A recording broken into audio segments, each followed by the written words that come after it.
Okay, so we're going to talk about capitalism, neoliberalism, how these things are connected, but they are not synonyms for each other, which is something that I really hope that you all get out of this elective, because debate people really like to assume that capitalism and neoliberalism are just synonymous with each other, and that's just absolutely not true. So we're going to start by talking about capitalism, and then we'll go into neoliberalism. So capitalism is an economic system. It is an economic system whereby ownership of production belongs to businesses, right? So it's an economic system.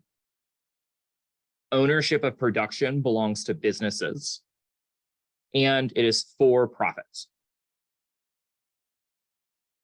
So three kind of key things there. So it's an economic system, ownership of production belongs to businesses, and it is for profit. So there's a private sector. It is owned and regulated by particular businesses, corporations, and people. And this is how the market itself functions. It's how the market itself functions. And the fact that it's about the market is going to be really significant when we go to talk about neoliberalism. So I'll walk through how capitalism works in its most basic level. And this is kind of how the kind of basic understanding of capitalism is theorized by Karl Marx. So first, we exist in an economy in which the worker does not have ownership over the fruits of their own labor. So the worker does not have ownership over the fruits of their own labor. In other words, that's to say that there is a hierarchy of labor. There's a hierarchy of labor whereby the bourgeoisie or the employer, those in power, they gain from the labor of the proletariat. Okay, so we'll attempt to diagram this on the board. We'll see if I don't totally mess this up. So we've got the bourgeoisie and the proletariat. I might have just spelled that wrong.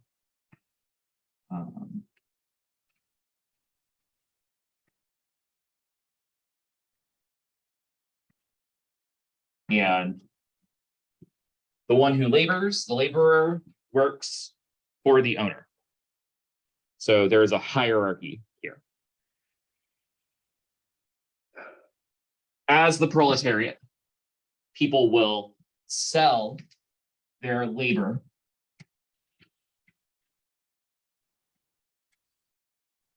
to those in power.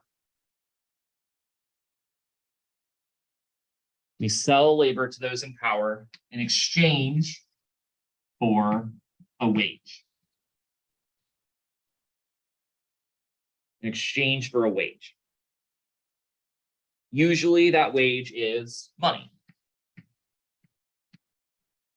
But it doesn't have to be, right? Like it could be food, it could be shelter. But usually it's for money, at least in how the world works now. But what's important here is that this relationship whereby the proletariat or the laborer kind of sells their labor in exchange for a wage is unequal. It is unequal. Because the commodities that are produced is worth more than your labor or the wages that you receive. It is worth more than the labor or the wages that you receive.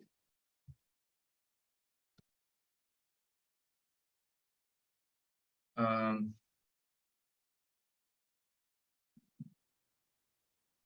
don't want to go about this now. So this is how we get what is called capital. I wish I hadn't written commodity up here because this is about to get a little bit confusing. So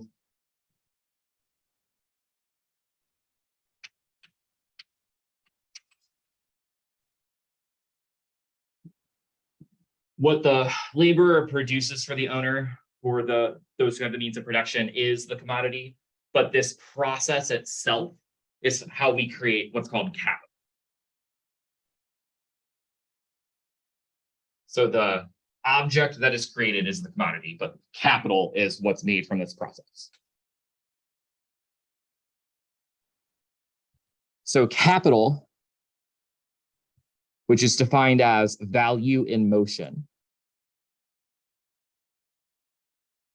is a process that is created over time. Capital is value in motion. It is a process that is created over time. So capital is not synonymous with money. It is not just profit, but rather it's this whole kind of process of production.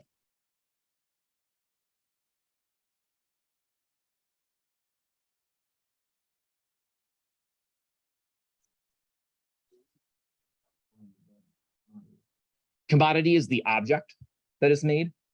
Capital is the value that is created. So it's much more abstract. Value of the object? It's the value of the process. Isn't the only value like the project? The object? So no, which is part of the problem with capitalism. And this will make more sense in a moment. Just bear with me for now. But basically, the way that capitalism works at its like very, very basic level, according to Marx, is this process, right? So labor sells their labor power to the bourgeoisie in exchange for a wage. And in that process, capital is created. I guess maybe maybe to kind of get at your question is like there's an offshoot. Equals is not correct. There's kind of an offshoot here that's a commodity. Right, so the literal labor itself produces the commodity. Right, that's like the object that comes out of laboring.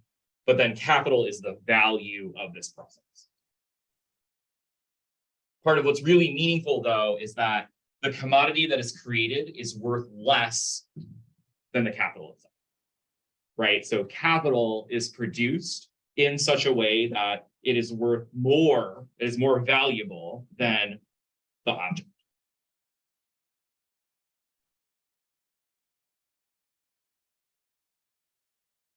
So what's meaningful about this is this process looks cyclical, right? It looks like a circle, but you should really think of it as more of a spiral. So there's always an incentive to create more capital, and that is a process that is always in flux and transitioning. So there must be road bumps, right? There must be some kind of hang up along the way, right? Maybe those are really simple, easy to fix road bumps. So, we've ran out of materials here, like we've cut down this whole forest. So we need to go somewhere else to get more wood. Maybe it's a really major road bump, i.e., there's a massively infectious, deadly disease spreading across the globe that has to shut down factories so people don't die.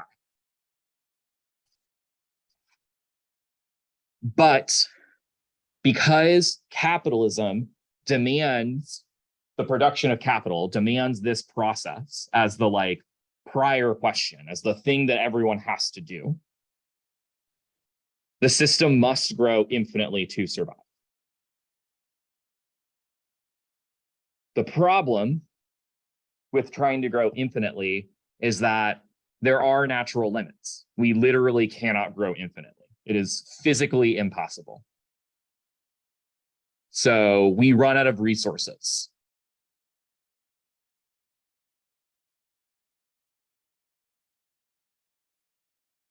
Yeah. Well, like the actual like person talking about it, like the exactly like commodity, but like the action of the worker like chopping down the trees and then like making that into the commodity be more like the abstract. It kind of depends. So you could think of it like, so laborer sells their labor power, so they chop down the tree, right? And give the owner the wood. Okay. In exchange, the owner pays this person, I don't know, $5 an hour or whatever. It's I don't know. We'll just go with it, $5 an hour or whatever. But they can sell that wood for $6 a piece. Right? So it's an unequal relationship. Does that make sense? Okay. Which is why you should think of it as a spiral rather than a circle, because something is produced out of this interaction. But again, the problem is infinite production is quite literally impossible because we run out of resources.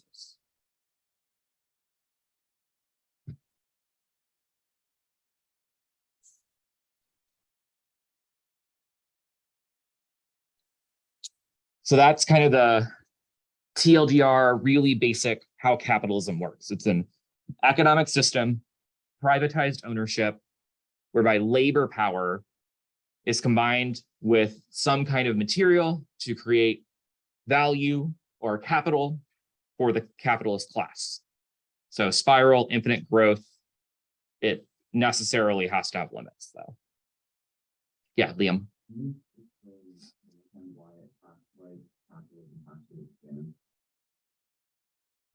Because that's how production works. So like you have to have some kind of resources in order to like produce the commodity. Right? So like if I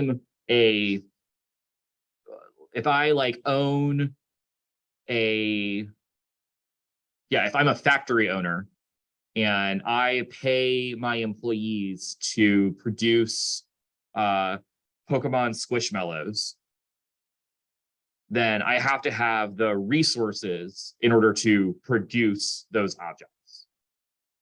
Right? Like I have to give them a wage to do something, and they have to have the thing in order to do that something. Does that make sense? Okay. So all that being said, in about roughly 1970s, with the rise of Ronald Reagan in the United States and Margaret Thatcher in the UK, capitalism began expanding outside of just the market. So for a very long time, this was just how the market worked.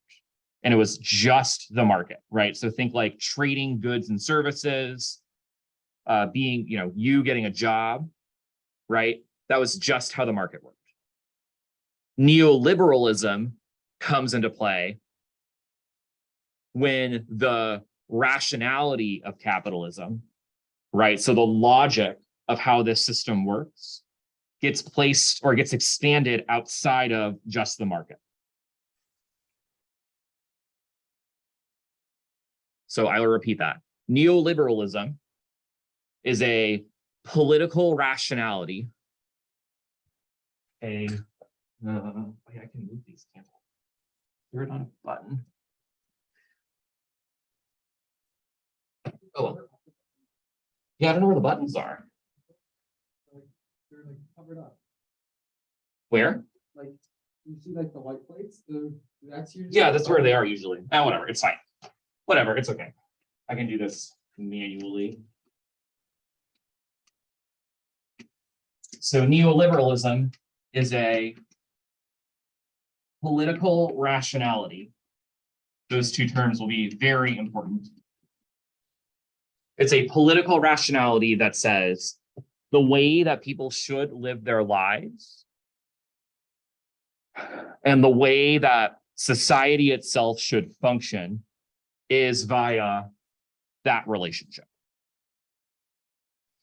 So it's no longer just you go to work And while you're at work, you're a laborer. It's now you're just a laborer, and this applies to every piece of your life. I will give some examples in a moment, which I hope will help make this make a little bit more sense. But basically, neoliberalism is a political rationality that says the logic of capitalism should be expanded into everything that is not just the market. I really like this quote from Wendy Brown. So I'll read this to you real quick. You don't need to like write it down or whatever. So she says that neoliberalism, it reaches from the soul of the citizen subject to education policies, to practices of empire.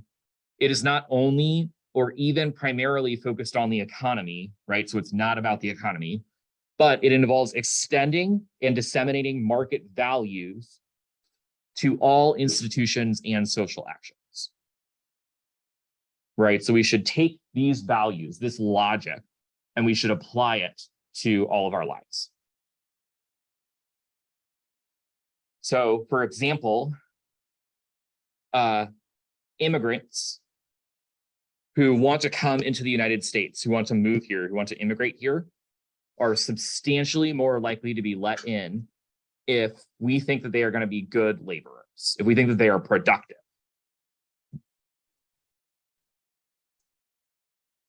College is really expensive.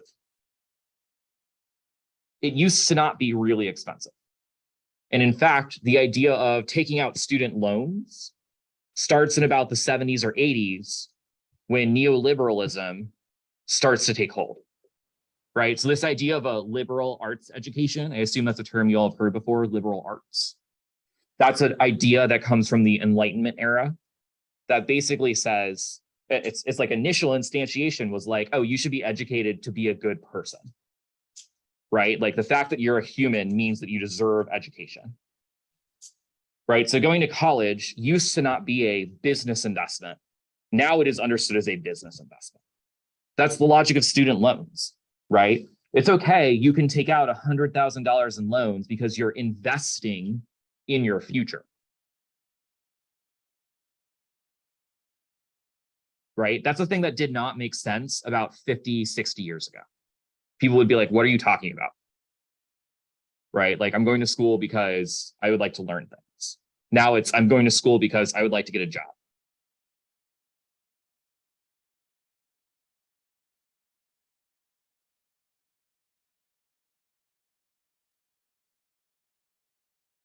So that's what I mean when I say that neoliberalism is not synonymous with capitalism, but it instead says, let's take the logic of capitalism and apply it outside of the market. Does that help a little bit? Yeah, Asha. I mean, you make stuff, you have a job, you get paid wages.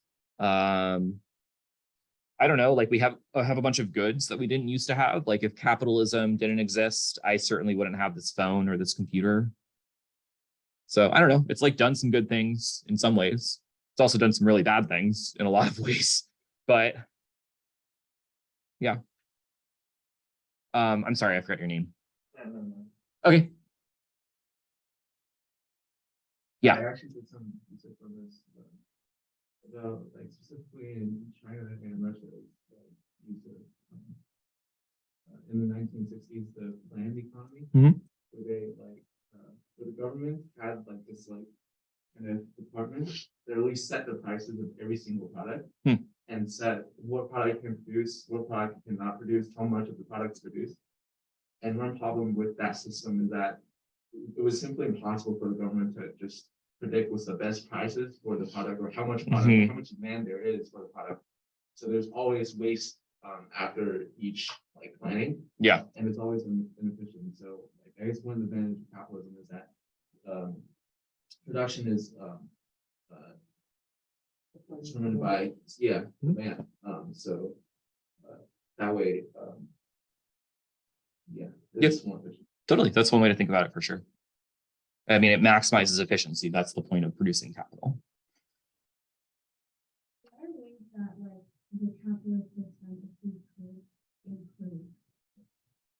I mean, there are a lot of different things that people have suggested. So like I'm pretty pro healthcare for all, for example. Social safety net would be kind of nice. Massively taxing the rich would be a cool idea, I think. Those things are not incompatible with capitalism. Okay, we'll go your two questions, then we're going back to this instead of going down the rabbit hole. Okay, so how does this like relationship change in regards to like service, in regards to the service sector? There's no like exact commodity being produced here. Well, there is still a commodity produced. It's just not a like physical object, right? Like if I hire someone to like if I'm in charge of Uber and I hire you as a driver, you're still laboring, I'm still giving you a wage, and I'm still making more money than your wage is worth. Okay. It is obviously a little bit different insofar as there's not a literal, thing that's made there, but it still requires raw materials, right? Insofar as like you have to have the car, you have to have the gas. But yeah, it is a little bit different, but it's still basically the same. Yeah, Madison. So like when you take the example of like taxing the rich people, so like pre-1970s, like neoliberalism started to school.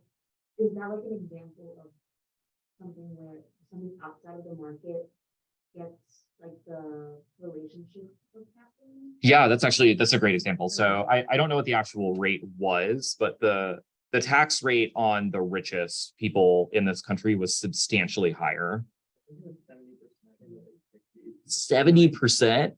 Yeah, and 90 afterwards, during and after.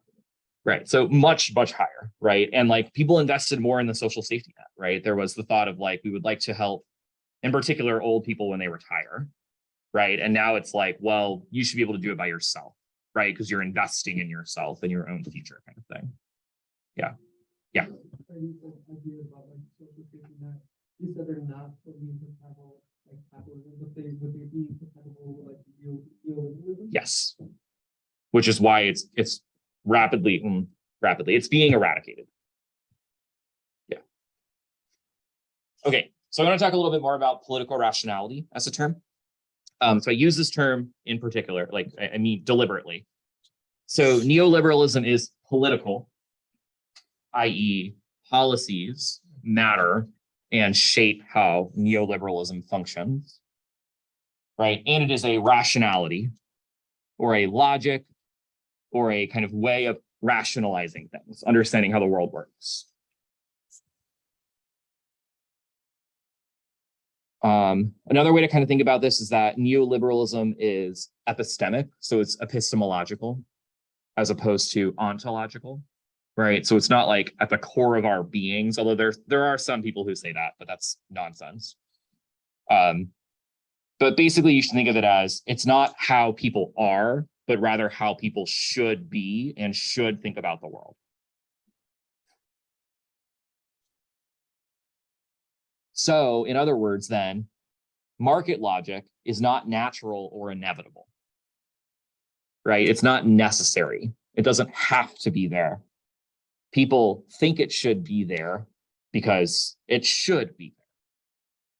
That was a tautology. People think it should be there because they think it's the best way of approaching the world. Yeah, Asha.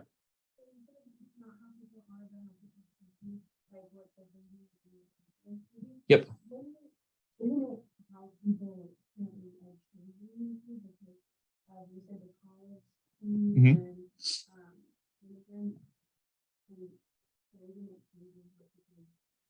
So yes, so it does.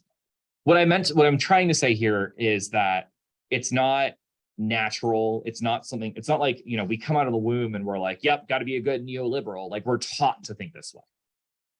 Right. So you are correct that it is literally changing people's lives. And it does, but it does change how you think. And that's how we get to changing people's lives. Right. Like it took me a very long time to think about it. When I first started learning about neoliberalism, it took me a long time to think about what a world without neoliberalism might look like. because it's so ingrained, right? It's just so, just everything, at least in America, is so neoliberal. And it's been so neoliberal for longer than I've been alive, at least. And it's just like, yeah, it's just such a strong kind of hold. Yeah.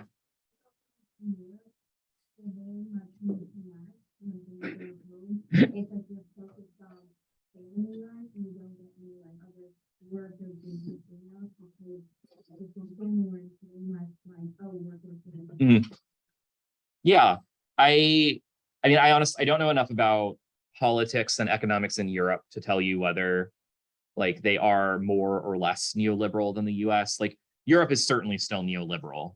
But what you've said makes sense to me as an example or an explanation for Europe being less neoliberal than the US.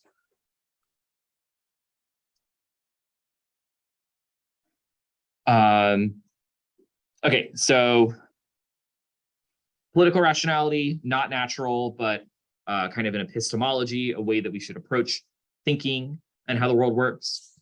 Importantly, then, this matters. Political matters a lot for how the state works, for how the state is constructed. Right? So the state, like the federal government, state governments, etc., are in modern times tools for expansions of neoliberal logics. Right? So the immigration example that I gave you all before. Right? Immigrants are much more likely to be able to come into this country and live here if they are deemed productive or likely to be in a field that's going to be productive, right? So like STEM, right? Much more STEM immigrants than like humanities immigrants or uneducated immigrants. Schools also will frequently get funding depending on how well students do on benchmark tests.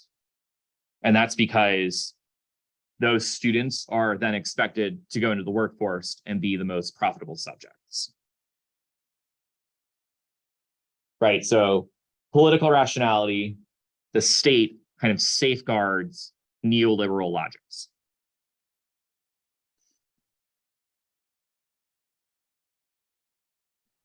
But what's also kind of important to think about is this part of neoliberalism, this part that says liberalism.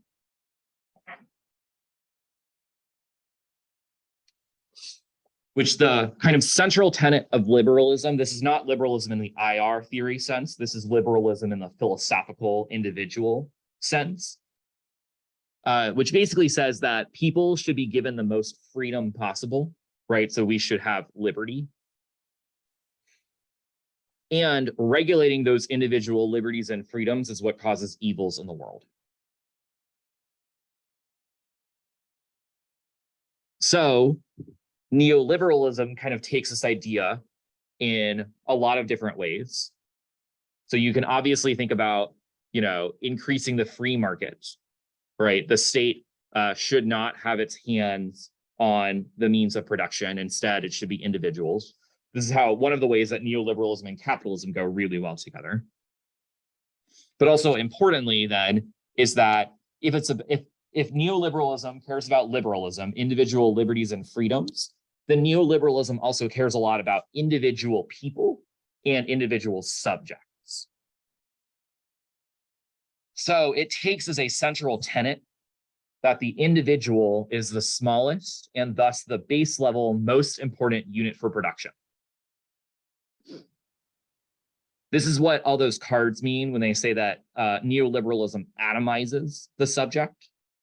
Atomizes is just a fancy way of saying this idea,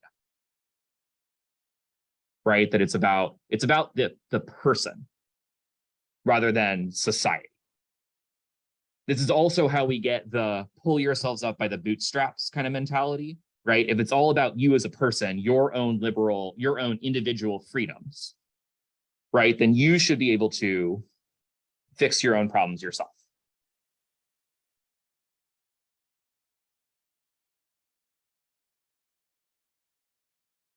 So to kind of put this in debate terms, neoliberalism is the more applicable K between neoliberalism and capitalism. Like on this topic, like there is an innate capitalism link insofar as like NATO is developed and designed in order to protect international free trade, and protect like US hegemony and stuff, kind of like I talked about in that IR lecture a little bit earlier. But neoliberalism, the links to this kind of critique are a little bit different than just being like, oh, you expand the market, because it's more about how affirmatives reflect this idea of market logic itself outside of just the market.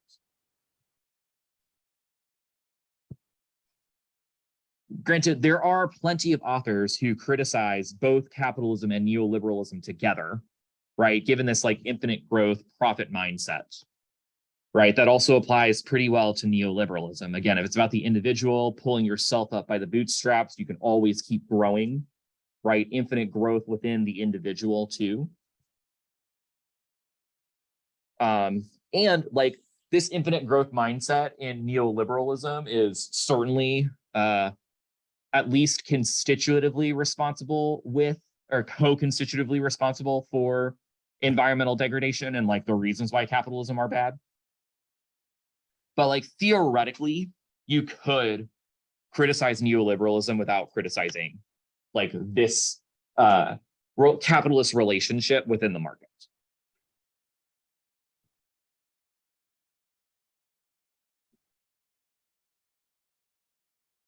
And then what's meaningful is the way that it gets applied outside of just the market itself.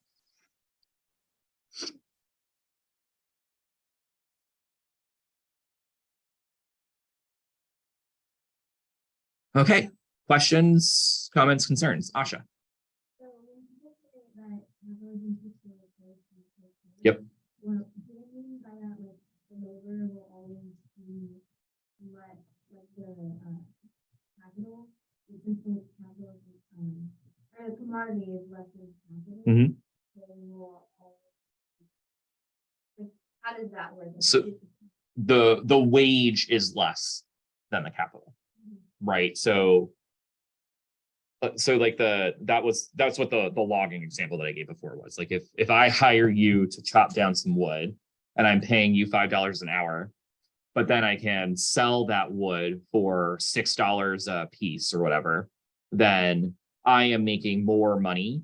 I am making more capital, I guess is what I should say, than you are making a wage, right? So it does keep you poorer and it keeps me richer. yeah. So then if someone makes capitalism for argument and say that like it creates more jobs, what would be downside to that? Those jobs necessarily have to be lower wage, lower paying. So like capitalism does create more jobs because we need more people to work in the factory. But like either that job sucks or you just get paid terrible wages.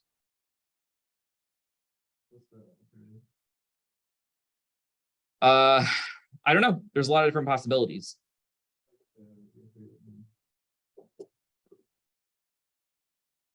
My favorite argument is try or die. We're pretty much screwed. Like capitalism and neoliberalism are absolutely rapidly accelerating environmental degradation to the point that it becomes unsustainable to maintain life on this planet. So literally anything else? Question mark.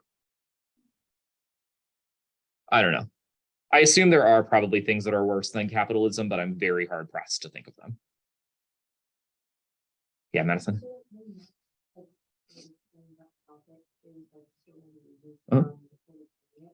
I guess like what do you mean by that? Um, Or like what instead of like profit, what is like a different way in which profit can be like shared among workers? I mean, equitably, like why do I need to own the factory? Right? Like why, like the factory could just be owned by everyone collectively. If everyone's paid for the same wage, how do they get incentive to work?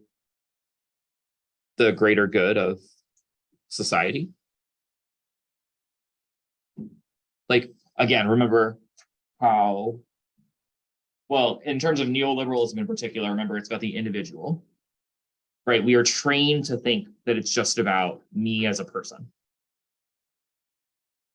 If it's not just about me as a person, then maybe it's about all of us collectively.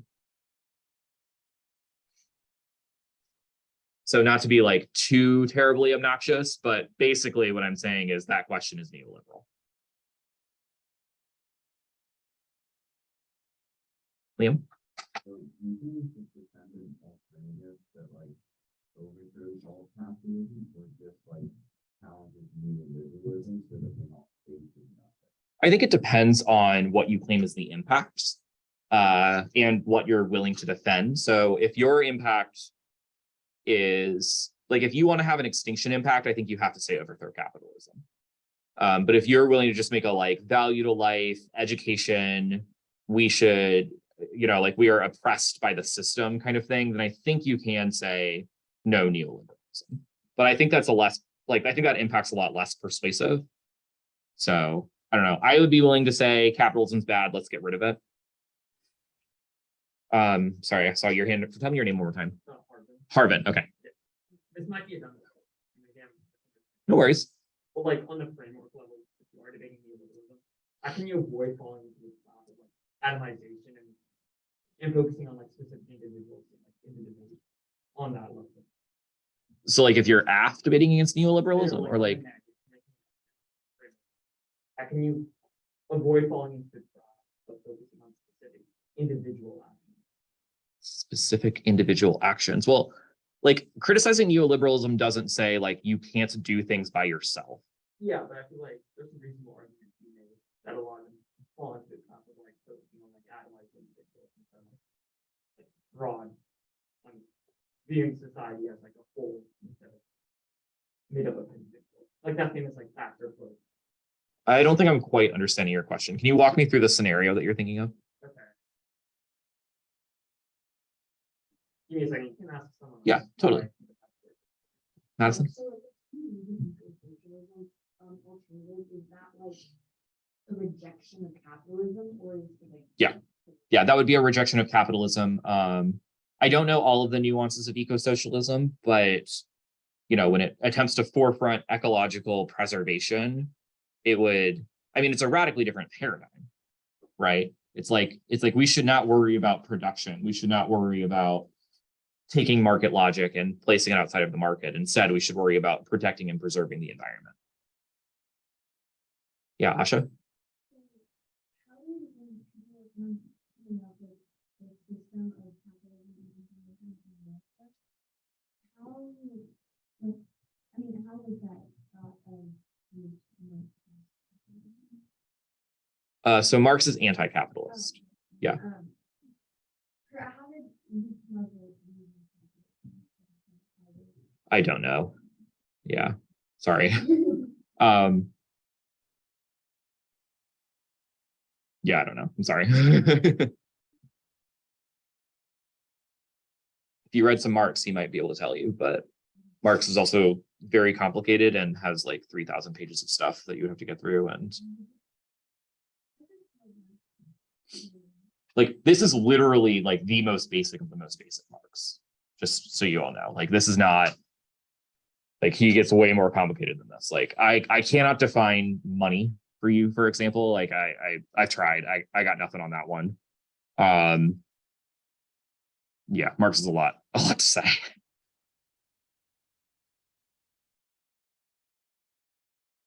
We got about 3 more minutes. Yeah. Mhm.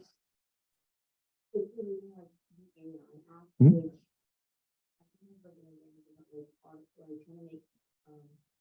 AI technology like happens faster. Mhm. So like would the link for someone who's like reading a newer critique would it be like that trying to like accelerate in technology, like trying to make it better? Would that be like the link that people would use to like increase and extraction? Maybe. I think that like, I would probably read Virilio cards about the speed of developing new technology as the link to neoliberalism. I would probably say that that is only possible under a logic of neoliberalism. So I would probably, if you wanted to go for neolib against that kind of BAF, I would probably combine it with our tech K.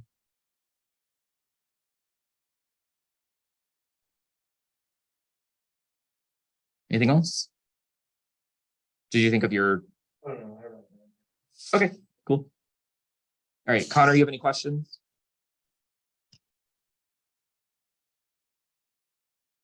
I'm gonna take that as a no, I guess. I don't know.